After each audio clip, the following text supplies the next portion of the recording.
Welcome to the 2021 Wildwood X-Lite 282 QBXL. We're going to start right in the back bumper here. Just pull that cap off, reach in a little bit. We've got your sewer hose in here. So once this guy's stretched out completely, it is about 20 feet long. Just take note of those two ears in the adapter there. That's how we'll hook it into your sewer system. All right, so just tucks back away. It just helps keep the stench out of the trailer, keeping it in the bumper back here. Bumper cap's just going to press back into place, and that's that. Down the side a little bit, we've got your hot water tank here, so just got that keyway up top. Just line that up, pop it open, pulls up, just sits on those two pins down at the bottom there. Controls for it inside or just inside the trailer. Before you ever turn it on though, you just want to hit that relief valve right there. Make sure that bit of water comes out. That little bit of water coming out is letting you know it is full, it is safe to fire it up. If you're not getting water out of there, you just want to make sure your water system's on and this guy's filled up before you turn it on. But once we're inside and do actually turn it on, I will go over a reset procedure. The button I'll refer to is just right there. All right, so we're just going to line up those two pins in the bottom and push it back in place, get that keyway back in there and lock it back down. Back here you can see you've got this stabilizer jack here, so walking through the trailer right now you notice it might have a little bit of sway or a bounce to it. You're just going to bring these guys down to the ground, another 1/8 turn or so just to firm it up, and then you can just kind of get rid of all that bounce and sway in the trailer. Additionally, you can take this strong arm here and just tighten that down, and that'll just prevent any sort of forward and backward movement. Whenever you're moving your stabilizer jack slow, you just want to make sure that T is loosened off. All right. So right here, this little black port, you just push up, pull it out. You've got your power cord in here. So that does pull out to about 20 feet, 25 feet long. Standard 30 amp end there. Most campsites will have that. You can just plug straight on in and you're good to go. We do also provide you with a 15 amp adapter to go down to a standard household outlet, just in case you wanted to plug in at home, run your fridge, charge your batteries. Down here, you've got your sewer system. So you just got that cap there, just turn it, pull it off. You can see it's got the same ears that your hose did. Just presses on, locks into place. On the left here, you got a black valve. On the right, you got a gray valve.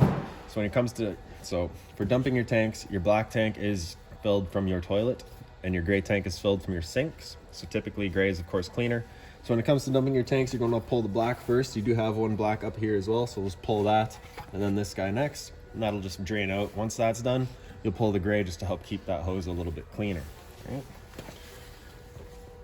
Making our way down the unit, right up to the front here, we've got this front storage compartment. So just open that up. It does have the magnetic latch to hold it open, and it does see straight through to the other side. It is also accessible from inside your bedroom. All right, just close that back up and around to the front. So right in the back here, you got this little red key there. So you just turn that fully clockwise, you can pull it out, and that's your battery disconnected from the system. Push it in, turn it clockwise until it clicks, and that's your battery connected. All right. The battery itself is just housed in that black box right there, so as long as you're plugged in through that short cord in the back or that 7-pin into your tow vehicle, that battery is charging for you. Right underneath this cover, we've got your propane tanks, so just loosen off these knobs, push them back, and you've got access to the tanks right here. For the video, I'll just pull it right off. Right. So you can see it's not a changeover style, it is just teed in. So when it comes to running your tanks, you're probably just going to want to run until your propane system kind of dies out, and then you can close that off, open up the other one while you get the other one filled. They do have check valves, so they shouldn't be flowing back. All right. Then in the front here, you've got your tongue jack. So just that power button on the right there turns on the little light, and then you got up and down. Right in the back here, if you just turn that off, look in a little bit, you've got that little kind of nut there that you can drive off of. So if your battery were to ever die, you've got a manual override for this tongue jack, so you can still run it up or down. And over to the side here, we've got a Furrion solar panel plug-in. So just Furrion panel plugs into there, charges your battery. Okay. And then we just got the other end of your storage compartment here. So here's that adapter that I was telling you about. Your short cord will go into there, 15 amp into a standard household outlet. And then we do also provide you with a water hose. Right up on the back here, so right up top, that's actually your kind of like a jack for running all of your T handles. So you can see at the front here, they are in a little ways. So they give you that handle just to make it a bit easier to run them. This one right in the middle there is your manual override for that front tongue jack. So that piece right here is just going to slide into the back and you can run it up or down. And then down in the bottom, they do also provide you with this little adapter for running your stabilizer jacks. All right. We'll make our way back past the entrance. We got your freshwater connection here, so just pop that cap off. Stick your water hose into there, turn it on. That'll fill up your freshwater tank. The drain for that tank is just right down here, so just pull that gate valve over and it'll drain itself out. Straight up from it, you can see we've got your two exterior speakers here, as well as this flap right there. So it's currently open. right? So of course, propane stove inside is putting off fumes whenever you're running it, so we do have a fan in there to evacuate those fumes. You just want to make sure that flap is open to get all that air out, right? For traveling, you can just kind of press it back into place and it'll click in there, and that's that. Down here, you've got the exhaust for your furnace, so if you're ever running your furnace, you just want to make sure nothing's drooped over that. It does get hot. Right down here, we got low point drains there, so if you just open up that valve, of course you got a red here and a black or a blue in the back. Just open up those valves and that'll allow the water system to drain itself out. So if you're leaving the trailer for a while, you don't want your water going stale, you just open those up and drain it all out. Power outlet here, and right above it we've got a cable and satellite outlet. Right. Then we've got your exterior kitchen here. So again, the same two magnetic latches, just hold it open. 120 volt fridge here, so as long as you're plugged in, this fridge is going for you. Its plug-in is just kind of right in the side there, in the back. And then over on this side here, you've got your grill, so that just pulls out. And we got your hose here. So you just got that little lock collar there. We're just gonna pull it back, and then you can undo it. Right in the back of the grill, we're just gonna pull that collar back again, press the hose onto there, lock it into place. And then we'll straighten it out and come to the back of the unit here. And just inside of your frame, you've got your connection for it. So the only thing different about this one is it's got that valve there. So if you have that valve open, you cannot undo that collar. So we just gotta close off that valve and then you can undo it, attach your hose, and then we'll open up the flow of propane. So we can come up to your grill. We'll just press it in, turn it past light, and just kind of looking underneath there. You will see once that flame goes, so you can see it going there. All right, once we're done, we're just gonna press it in and turn it back to off. Right. And then we're gonna grab the hose from back here. So we're closing off that valve, pushing in the collar, pulling it out, put that dust cap back in there. And then for this hose, pulling that collar, popping it off. I like to just connect it to itself, just guarantees that absolutely nothing's getting inside that hose. And we'll just throw it back. Tuck the grill back away. And right up top on the counter, you can see you've also got the sport hose here. So it's just got those two ears right there. We'll lift up this port here, line up those two ears at the two notches. Press it in, little 8th turn locks it in there, and then you got the spray hose, all right? Once we're done pressing it in, 8th turn pops out, and that's that, all right? We'll tuck this back away.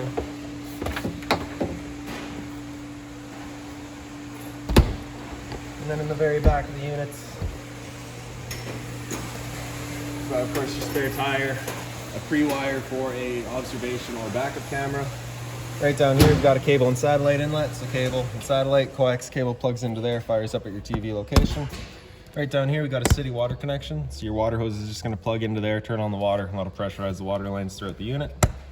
And then below that is a black tank flush. So over time, you may notice you've dumped out your black tank, you know for a fact it is full, but your monitor panel is still reading 1/3 or 2/3, whatever it may be.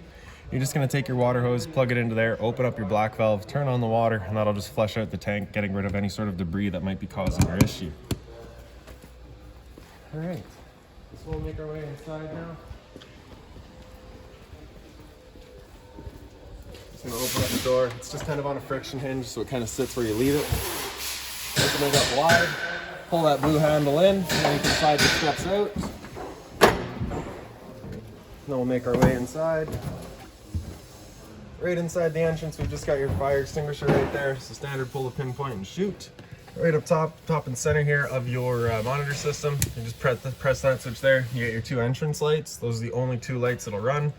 Right below that, we've got your slide out switch. So press the bottom of that, and the slide will make its way out.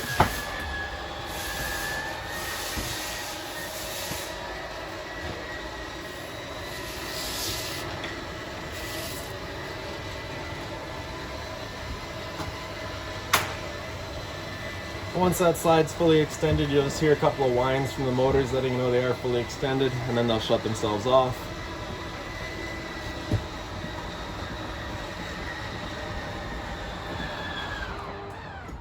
And that's that. So the light switch on the left there is your awning light. For your awning, we got this switch in the bottom left here. Press and hold out. You all know it'll make its way out.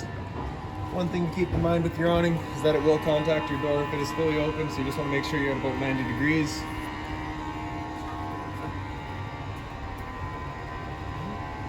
And once that awning is fully extended, you'll just see a little white flap at the end come down. Right there, right? So once that comes down, you want to stop. If you were to continue going, it will actually wind itself up backwards, in which case the fabric will be underneath the tube, allowing it to hold water and accelerating the growth of mold and mildew. If it were to start raining though, it's going to be holding water up top either way. So what you can do is just come and grab either arm, front or rear, and just pull down on it. You can see that then changes the pitch of the awning out at the head, allowing water to then run off. Now if you like that angle better, just to get yourself a bit more shade, you can do the same thing up at the front. However, before you bring it back in, you just want to make sure that these guys are fully extended, just so you're not bending anything on their way back in. And then we'll just press and hold or tract. The awning will make its way back in. Again, just making sure the fabric is over top the tube.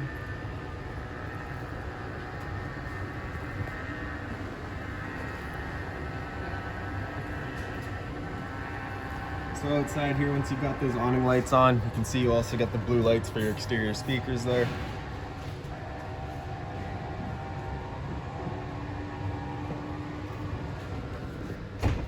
Alright, and so beside that light switch was your water heater switch. So we're going to turn that on. That red light will come on, letting you know the ignition sequence will start. Once that light has gone off, that light, or the sequence has started, it'll try that sequence 3 times, and if it hasn't fired after that, that light will come back on, it'll stay on, letting you know it hasn't fired up. At that point, you'll be going and using that reset button that we'd shown you. I stood right here, you can hear the whir of that flame going, we know that's good. The water pump beside it, so we'll turn that on, turns on your water pump, drawing out of your freshwater tank. And then right on the top, we've got your monitor system. So press battery, C would be charging, so because we're plugged in right now, we're currently charging. G would be good, F is fair, and L is low. For your fresh tank, as you fill that up, it'll go to 1/3, 2/3, then full. Same idea for your black and your gray. Right. For your entertainment area here, so you do have a TV backer back here, as well as a little kind of run through to get to all of your outlets. So you get the power outlets, as well as your antenna outlet right in the center here. Above that is your cable and satellite outlet. So that little button there turns on that green light, which turns on your antenna, so it just helps get you that better signal. And then right here, the unit is pre-wired for Wi-Fi. Below that, we got your stereo, so the power button there, turn it on. Zone 1 is your inside set of speakers. Zone 2 is your outside set. The volume there. The antenna will also boost the stereo connection. So you can cycle through all of your FMs, as well as the AMs. USB, which is right down in the bottom here. Right. Bluetooth, connect to your phone, and source just to cycle through everything else. So we got auxiliary in the front here, AV, which is in the back of the unit, and HDMI, which is just right in the front there. Right? Once you're Bluetooth connected, you do have all of your controls for your phone right down here, as well as all of your presets for your AM, FM if you're using that. If you just press the power button, that's your mute, press and hold to turn it off. Below that, we've got your fireplace. So power button on the right there turns it on. Center right, we've got kind of your back flame color. Right in the center, we've got your bottom light color. All right. On the left, we've got your heat, so low, high, and off. And then on the very left, we've got a timer, 30 minutes up to 9 hours. Okay. Just close this door.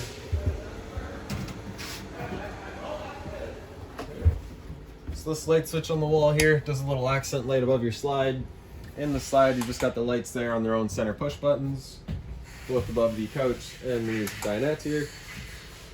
So we do have this little kind of pamphlet there that kind of shows all the different setups for this Chase Lounge that they've got here. Basically just have all these back pieces that'll lift up and flip around to go wherever you like them, right?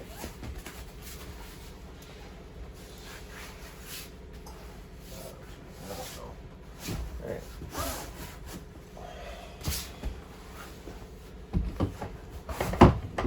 So it just has the little pockets that it slides into, and that's about it. So a little bit of storage underneath this couch here. You do also get the totes as well. Magnetic latches. Underneath the dinette, you've also got some totes and some more storage. Alright. And then in your kitchen here, so again, all the lights in the trailer, just on their own center push buttons. Back. So your sink, of course, hot and cold water with the folding stainless cover. Right up here, you got a light, a little bit of storage above it. Microwave, it's pretty standard, just like home. Below that, we got your range hood. So this fan right here is what'll be evacuating those steams out of that flap outside that we've shown you. You also get a light here. For the stove, it's just got the 5-fold cover, so it's just gonna come back, fold in half, and it pops into place there. Turn the ignite over to light, hit it with a sparker, and she lights right up. Well, the first time you come out to use your camper, it might take a minute or two just to clear all the air out of the lines before it fires up. So just start with this center burner here. It is a high output burner, so it kind of clears out the lines the quickest. Right. Bring this cover back down, up and forward. Then for the stove, we'll just open it up, turn the knob over to pilot and press and hold. Grab a lighter, and then right in the back, you can see you get that little pilot light going. Once you get it going, you just want to hold the knob in for another few seconds, then you can release and it'll hold itself. Turn up to your desired temperature, and she fires right up. Once you're done, you can bring it down to pilot light, and it'll hold just the pilot light for you. However, if you're leaving the trailer or going traveling, you just want to make sure that thing's right off. So a bit more storage beside it, as well as under your sink. So right underneath here is access to your water pump. So if you're looking to winterize the units, just these two screws come out and you can pop into there. Return air for your furnace here, so you just want to make sure that's not blocked off if you're using that. And then your fridge here. So you got the temperature control across the top there. Freezer with the temp control right in the back. Travel latch there just to hold it from flying open on you. On the wall here, you got your thermostats. Press that bar there, wake it up, and then you can get into your fan speed. So your fan is just going to be moving air. There's no cooling involved there, just low or high. Right? After fan, you can come into cool. On the high fan, it'll cycle the cooling in and out as needed, using or keeping the high fan on. Same idea for your low. Put it in auto, and that'll actually cycle the fan and the cooling as needed, so it'll turn it on and off based on, you know, when it's needed. Same idea for your high there. With the air conditioner going, you basically got two different options. You can have these two louvers here closed, in which case it's using all of the roof ducting to move its air. Or you can open it up, and it just dumps all of its air into the living room here. So when you first get out to your campsite, you're going to want to just open it up, cool off this area as quickly as you can, and then close them off to move the air throughout. After cool with that bar again, it'll come into heat, and it'll turn off the air conditioner and turn on the furnace. Temperature selection is just with the arrows here.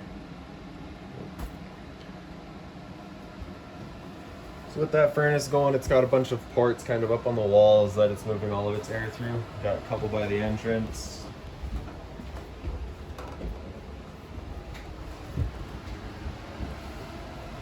So you can kind of hear that flame of it going. Not really though. The easiest way to know if it's fired up or not is to actually go outside and check the exhaust that we've shown you. Like I said, it does get hot.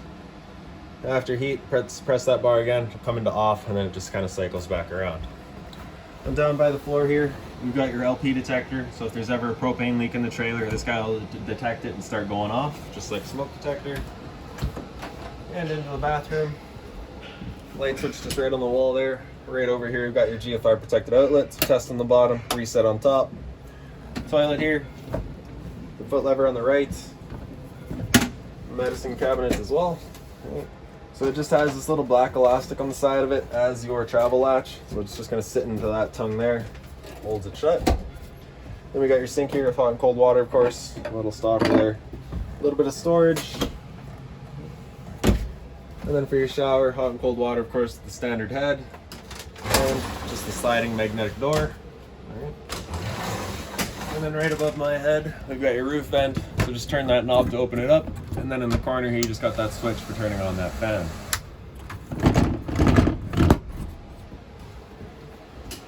Okay. So you got like a little bit of closet or pantry space here.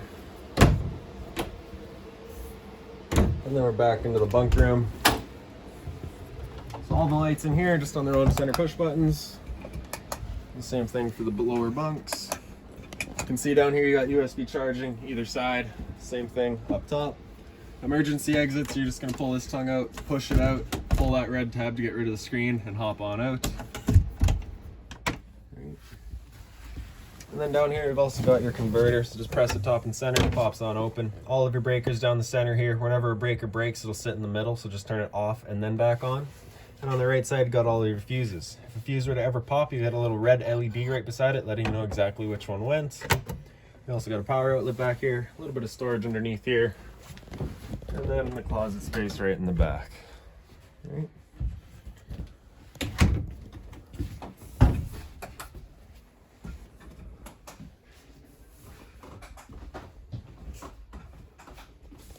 Okay, and just quickly through that front bedroom. Actually, right here, we've got your smoke detector. Right.